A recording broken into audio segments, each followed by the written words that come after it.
First off, look how nice the color of my coffee is. I'm very proud of this. Oh, I'm really excited for it. I hope it tastes as good as it looks. Yeah, it does. Amazing. Good morning, sunshines. We're going to do a little Q&A and update on my reading life. Am I still on Book Talk, BookTube? Do I still read? What's my reading goal? All of the things, especially during the pregnancy and how it's been going and what my plan is. And let's catch up a little bit. So grab a coffee or a cute drink if you're not watching this in the morning, and let's have a book chat. So, to kick us off, if you remember when I first came to YouTube, I was primarily going to BookTube.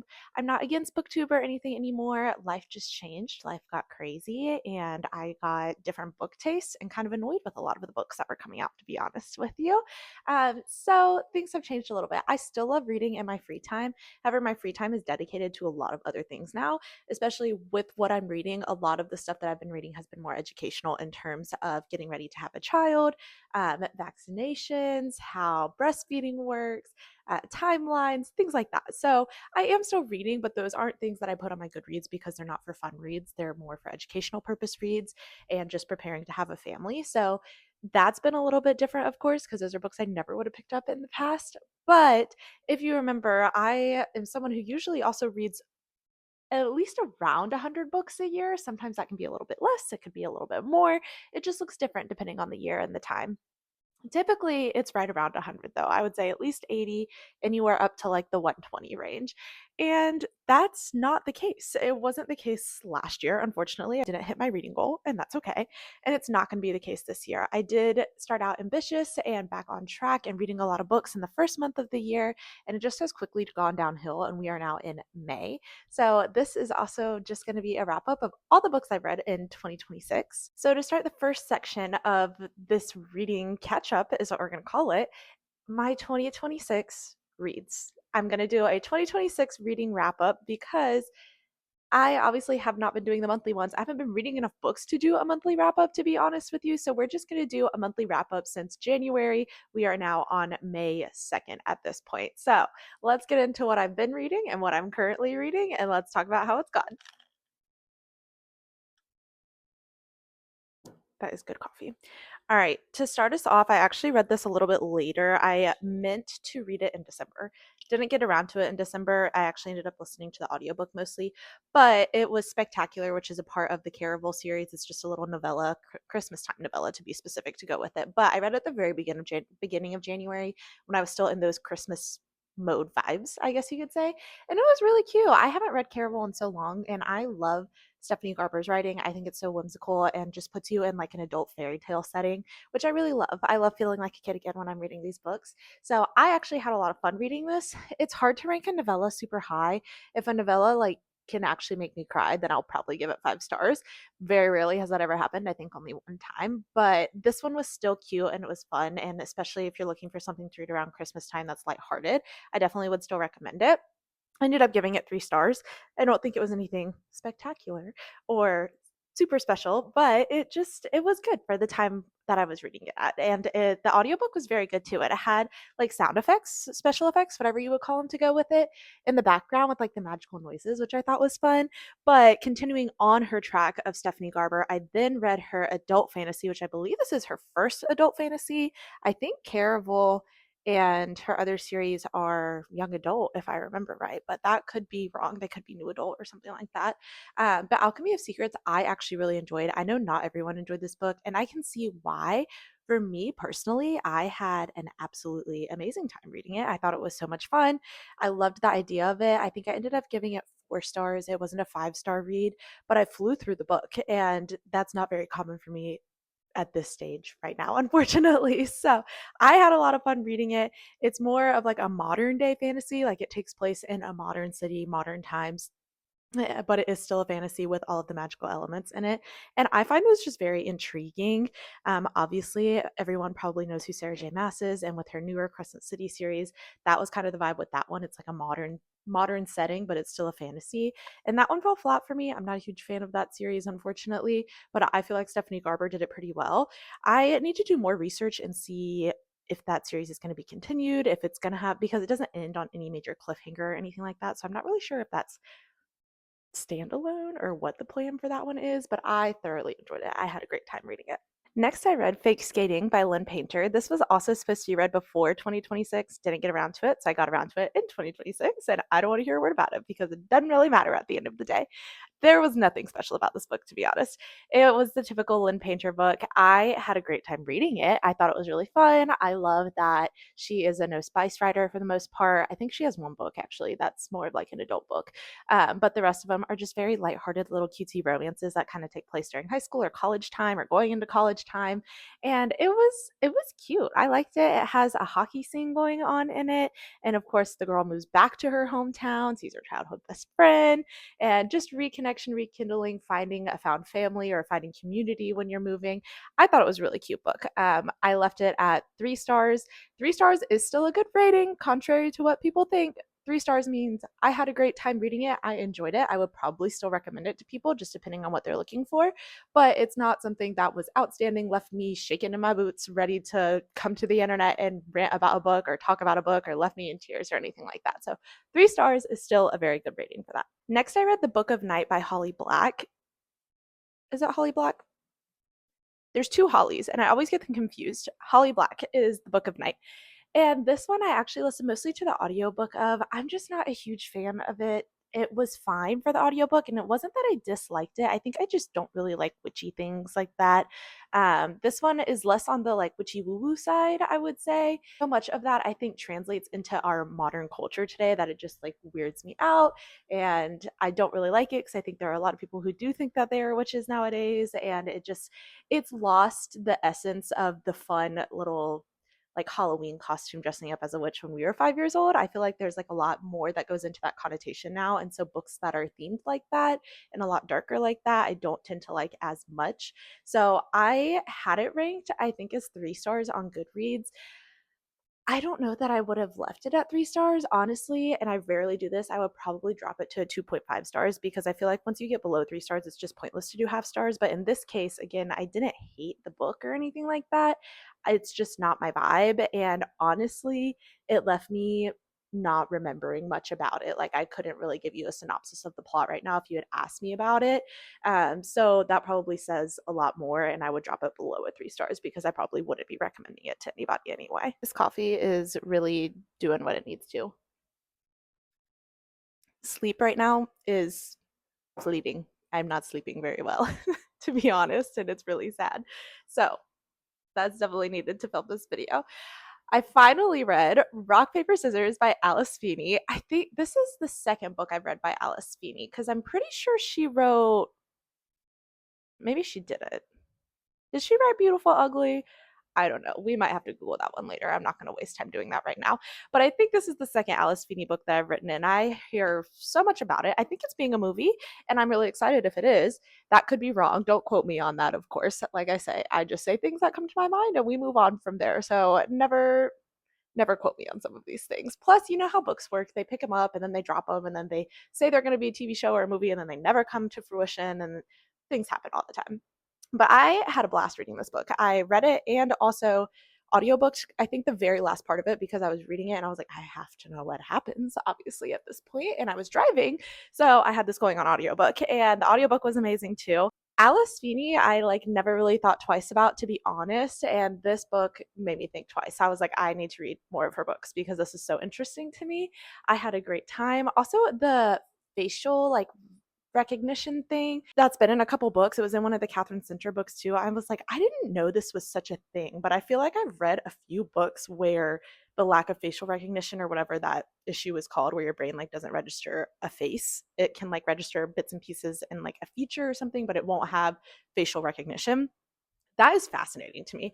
And I don't know when it became common knowledge, but it's only become common knowledge to me when I read that Catherine Center book, and now a couple of other books it's popped up in, and I'm like, I've never heard of this before, but it's been really cool to read about and kind of learn about. And I've done some Googling on it for sure. But I ended up ranking that 4 stars, which is very good, especially for a thriller, because I think a lot of the times thrillers will tend to fall flat for me. It's a build up, build, and then by the time it gets to that peak and that build up and the bomb is about to drop, it is not, it's not great, to be honest. It's lacking that sense of surprise. So I would say that's pretty good for that like kind of thriller suspenseful type of book. Now we have Chloe Walsh releasing 10. I finally read it. I don't know why it took me so long to read this book. I just didn't get around to it. Also, it doesn't look super thick, but her books are very dense. They're also very heavy topics. Like if you don't want to read on heavy topics, especially with young teenagers, because they are teenagers in this, just like having really hard family life issues that kind of coalesce into all of their trauma. They are very hard books to read if you don't like reading about that. If I love the characters, I don't mind reading about it in the slightest. But just be forewarned, in any of her books, especially with the Boys of Tommen series that is ongoing, you need to read the trigger warnings for that, because this was a very, very hard topic to read about, and I'm not going to touch on it. I do think it gave me more understanding and insight into the character, because the character that it followed, as far as the female, she is irritating in all the other books. If you've read Binding 13 and all of the others, I am a huge Shannon and Johnny stand. They are my favorite out of all of them. They kind of follow different couples throughout it. So I think each one gets about 2 books, sometimes 1 book, and it'll follow the guy and the girl in that book and their storyline and kind of how they come to be. So Shannon and Johnny, absolutely love. They are the OG. And this one, she's still just not my favorite at the end. I think people go through so much trauma and circumstances that it does play a huge factor into who you are at the end of the day, but it doesn't excuse how you treat other people. And that's where I got so frustrated. It gives you a lot of understanding and insight into the psychology behind it, but it's also like, okay, you have 2 characters, guy and girl, who went through the same thing, and you see how one has manifested it into this happy go lucky, friends with everybody personality. Is he okay? No, obviously. But he's so friendly to everybody and loving to everybody, and everybody loves him. And then you have the opposite side of it. And I get it. I get both sides of the coin. It's just so frustrating. So I'm hoping when there's another book to this one that maybe she kind of like gets it figured out a little bit and gets the help that she needs and is just a more enjoyable character for the other characters in this book's sake, but also for our sake. So this was so good though. I was sucked into it and I ended up giving it 3.5 stars. I think it's definitely not my favorite in the series for sure, but it was still really good. So I would recommend it, of course. Problematic Summer Romance, Ali Hazelwood. I don't really like Ali Hazelwood's books. I read her OG series where she's more like the women in STEM is kind of her thing. And I think she's so impressive because she is like an actual, I think she has her doctorate and I think she's actually a professor and she's a super smart lady and does this on the side just for funsies. Her books just are too much for me, too much spice and extra going on in there. So I don't really read them anymore, especially after Mate. If you read that one, I wish I could unread it to say the least. That was a scarring book. Anyhow, I will never be reading the second book or the third book or however many books are going to be in that series. I will never recommend it to anybody. Problematic Summer Romance, though, I did see some people reading it and they're like, you can easily skip past parts that you don't want to read, things like that. And so I did end up reading Problematic Summer Romance. And it is exactly what you want to read during the summer. Like it was such an easy summer fun read, but it had age gap trope and the age gap trope just gets me every time. I think so much attention is drawn onto it.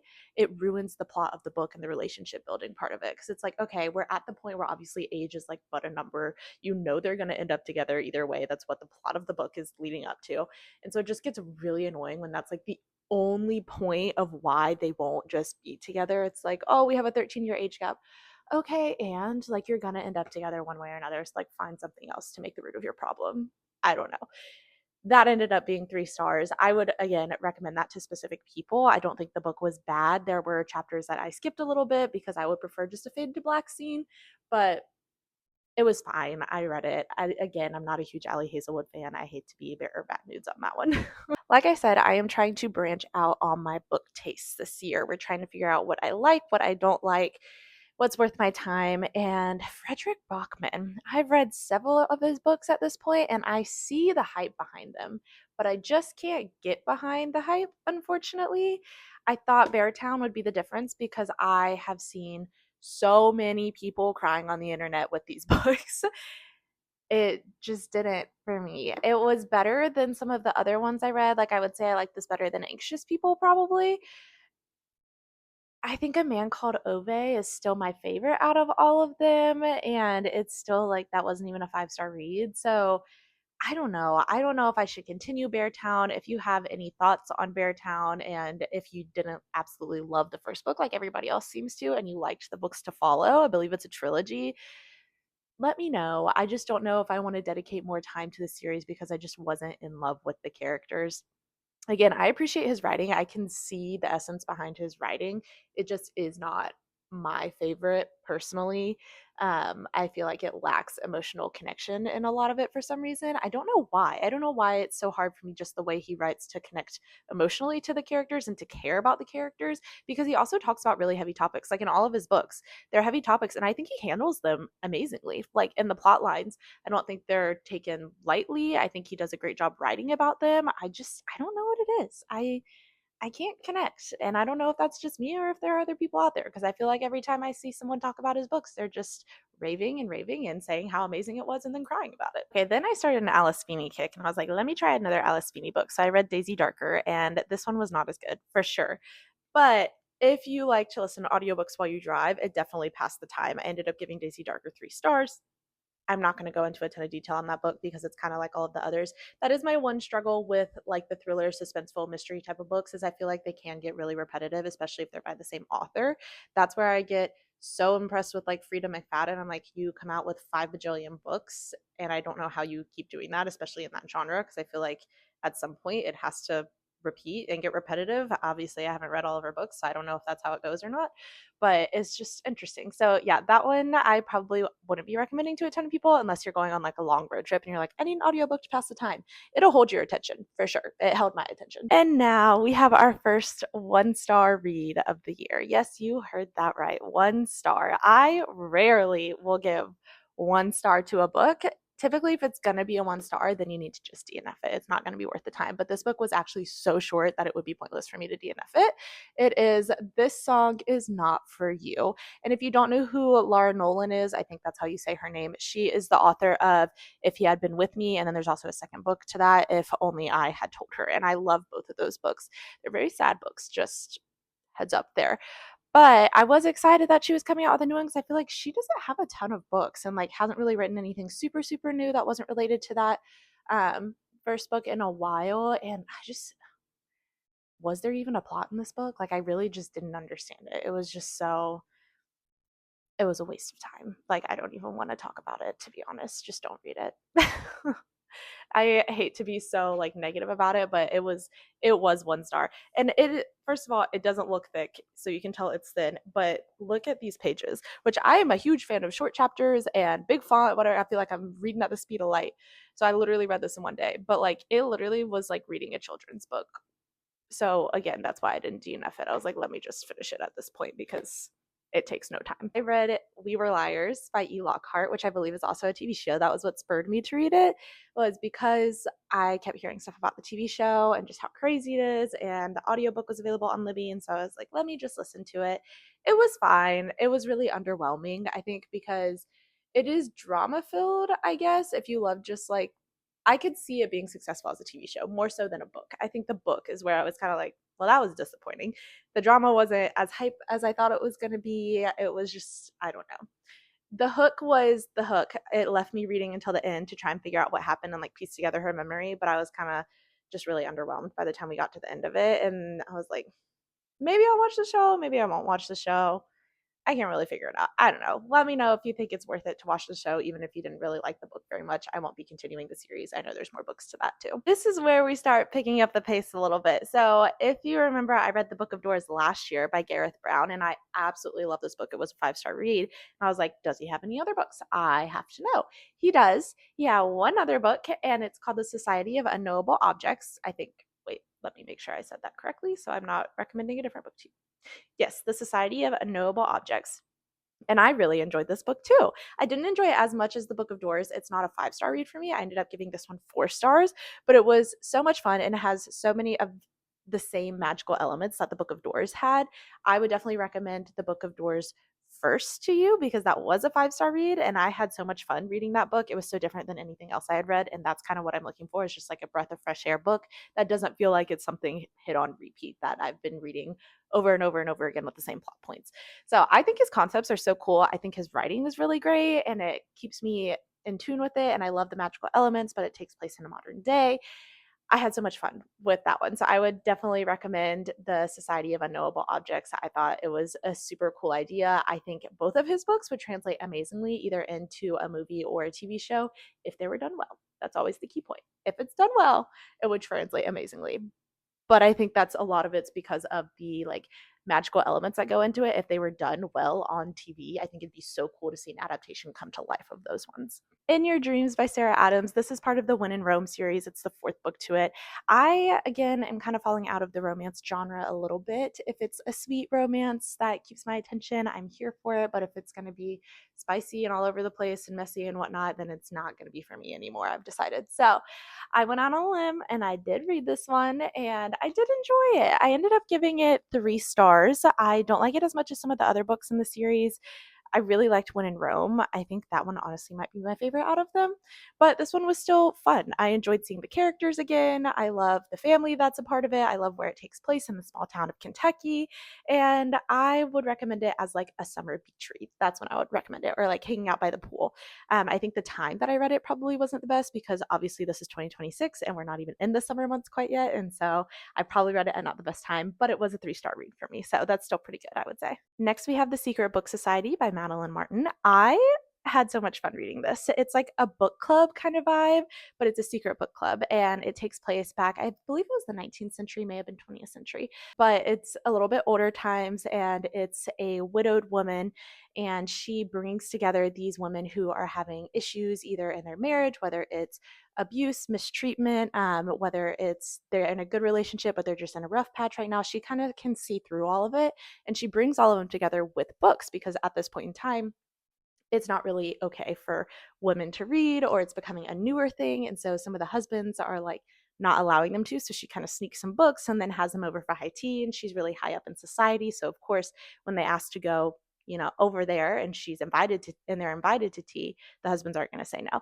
And she kind of helps them in their situations with some of her past and just experiences and books that they're reading.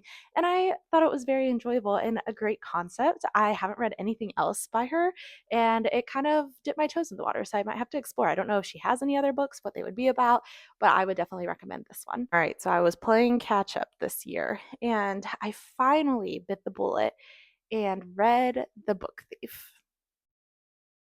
Y'all, it took me an entire month to read this book. I could not get into it. And I think if this had been something, this is rare for me to say because typically if I was forced to read a book in school, I automatically just wouldn't like it very much. But I have to say, I think if this was something that I read in school when I was learning about the time period for a history class, I would have thoroughly enjoyed it because I would have been immersed in that scenario and it would have helped everything just tie together with a story behind it and characters that you can connect to. But because I'm reading it outside of that, this book took me so long to get through. And I just felt like it's just following along characters during this time. It takes place during the Holocaust and it's I don't know. I hate to say I didn't like it, but I didn't like it, unfortunately. I think I ended up giving it 3 stars because I kind of felt like I was going to get bullied on the internet if I didn't give it at least 3 stars, but it probably wasn't quite 3 stars, to be honest. I may recommend it to like my dad. He might be the only one I would recommend it to, but as far as like friends, if you're looking for a fun read, I wouldn't recommend it to anybody. But I do think it was very educational. I do think this should be in school reading for history class. I think it's great to have a better understanding of the war and what happened to the Jewish culture and what it was like in Germany and to just add some characters to the stories behind it. I think it makes teaching just kind of come to life in that sense. So again, I think if I had read it at that time when everyone else seemed to read it, but for some reason we didn't read it in our classes, I probably would have liked it. But right now, taking me 4 weeks to read a book, whew, that was a long time. All right, the next one is Project Hail Mary. There we go. Can we speak? It is like 8 in the morning, so maybe not quite yet, and I'm sleep deprived. But This one I actually do own. I gave it to my dad to read because the movie just came out not that long ago. Actually, it was like a little over a month ago, so I guess it has been a minute at this point. But I have to read the book before the movie, obviously. This was another out of my comfort zone. I thoroughly enjoyed Project Hail Mary. It has so much physics and just science and math talk in it, but the character that is telling all of it is just perfect for it, because even though it's using all of these, big words, terms, math, equations, but like physics that I don't know about, don't understand. I don't work for NASA, obviously. I don't have a degree in that. But he makes it so funny and lively, and I just think he brings so much to the book and the way it was written. And then his friendship that he has kind of throughout it when he is stranded. I don't want to give too much away or anything, but I just think the main character of it really like brings so much life into the book, and I think the adaptation from who I've seen is playing in it is perfect. I can't imagine anybody else being that character. So I really need to go see the movie. I think my husband would really like it too. So maybe we'll do a movie night next week and then I can do a little review on it or something like that. I don't know. I'm super excited to go see it. But part of me is like, it's been out for a month now. So should I just wait for it to come out on streaming? I don't know. If you saw the movie and read the book and you have thoughts on it, let me know, because obviously I already know what's going to happen unless they do something crazy and change it and make it wild. But I'm super excited to go see that movie. Next, we went back to Abby Jimenez, and this was part of the Say You'll Remember Me series. So I think this was only book 2 in it, but it was The Night We Met. This one was okay. It was 3 stars. It was sweet. I enjoyed it. Again, it's another romance where I feel like romance is just getting repetitive at this point. I like them. I enjoyed them. And if I'm listening to an audiobook of it, which in this case I was, they definitely just make my time pass as long as it can hold my attention while I'm driving or walking or doing things, then it's worth my time as an audiobook. But if I had picked up the physical adaptation of it and been trudging through it, I don't know that I would have the same thoughts. I think the audiobook was actually really good of this one and bringing the characters more to life for me in my head. So I ended up giving it 3.5 stars, and I think I would stay with that, and I would still recommend it to certain people. I don't know. I don't know which one I liked better, Say You'll Remember Me or The Night We Met.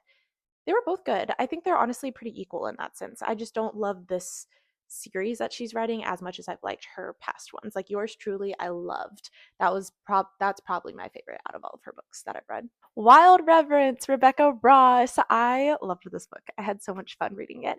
This is kind of a prequel into the Divine Rivals duology, and I put it off and put it off. I don't know why. I think just going into a fantasy felt so daunting. And because I knew it wasn't that world, but like an even more in depth fantasy part of that world, because it had to do, if you didn't read Divine Rivals, it takes place during a war between two gods. And so this is now the backstory to the gods, and what went on beforehand. I was like, that's going to be a lot. I'm going to have to learn a lot of new characters, all these different gods that she has in her world, and like why they're going to war and all the background. It just felt really heavy.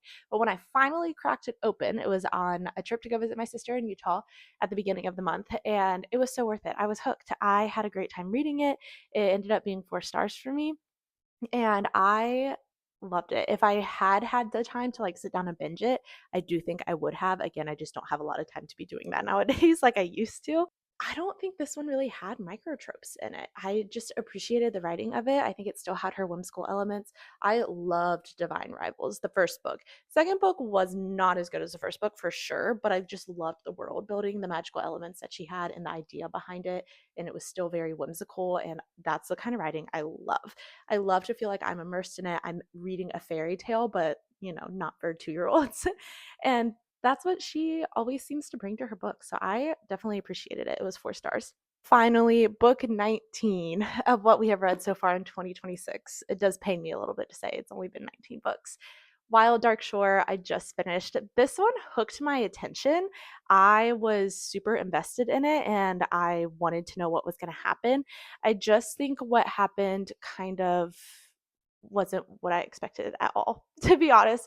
I think honestly, if it had gone the way I was predicting, I would have liked it more, but it took a long time to reach that build up.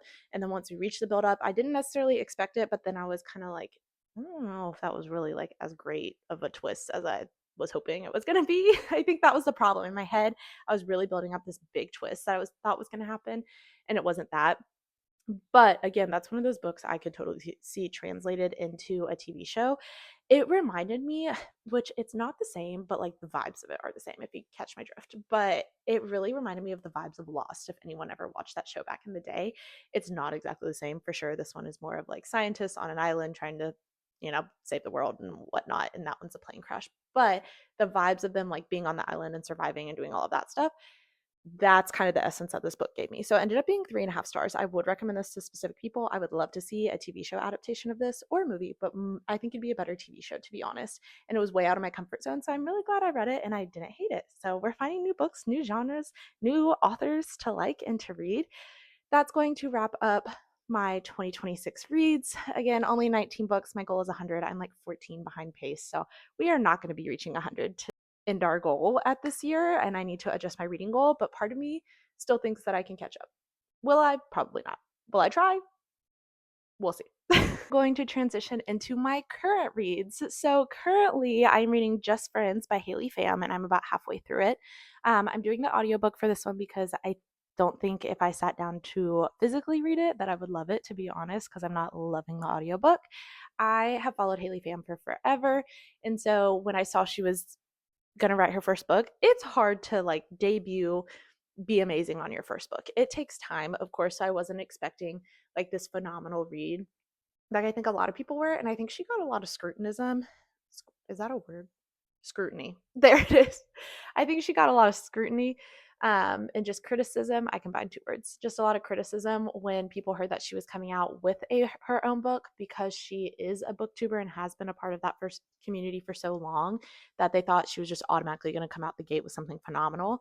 And I think it's sweet. Like I don't think what she wrote is bad at all. I just think it's a debut novel and it's nothing phenomenal, but I think as she continues to write, I could definitely see her books becoming something amazing. So I'll still support. I'm here to support the booktube girlies for sure. I love her. I love Sarah Crowley and Destiny Sidwell and all of them. So I'm here. I'm here to support, and I don't hate the book for sure. But we're about halfway through of that. I am more slow going on that book. And then we also just started reading The Heir Apparent, which I just started the physical. I'm reading that physically and then listening to the audiobook of Just Friends. So The Heir Apparent is more of like the outside of my reading genre, but I'm really liking it. It's following a royal family. A major accident just happened. She's coming back home after she was kind of estranged, and just seeing what happens. The royal families always really intrigue me for some reason. Like I know it's not a true story by any means, but just having the elements of it with them living in a palace and just how everything is scrutinized that they do, how they walk, how they talk, how they dress, where they go to school, where their parents chose to have them go to school. There's just so much that goes into it where I feel like their lives fascinate me and following the characters of it. I'm not bored with it, but I could see not everyone loving this book. For me, I'm about 25% of the way through. Actually, maybe 30 at this point. I'd have to look. It's on my Kindle. And I'm thoroughly enjoying it. So those are my two current reads as we're entering the month of May. Nothing crazy there. I'm hoping to stay more consistent with my reads. So that is going to bring me into the last part of this video. I am not going to be exclusively posting book videos, but as I want to or feel the need, I might post a reading vlog here and there. I might post a little wrap-up session here or there. I will post some stuff on TikTok whenever I'm reading, just short form stuff like that. But I'm not going to dedicate this page to that because the point of my YouTube is really just to grow a community here, but also to have memories. And so I really love doing more vlog style, but especially as I am entering into the first time mom phase, that's really what I want to capture here. So if you're interested, I would love to go through that journey with you. I will still post book stuff, reading content as I go, but obviously I don't have the free time to be doing it exclusively at this point. So I just want to be able to have videos to go back to and look back to during this time of my life, and especially once we have kids. Please like, comment, subscribe, do all the things you already know how to do. I would love to go through it with you, and I'll keep you updated on my reading, my hobbies, and what other fun things and whatnot that I like to do. I'm about 35 weeks pregnant at this point, so we need to get the nesting together. But I will see you guys in the next one. Thanks for watching.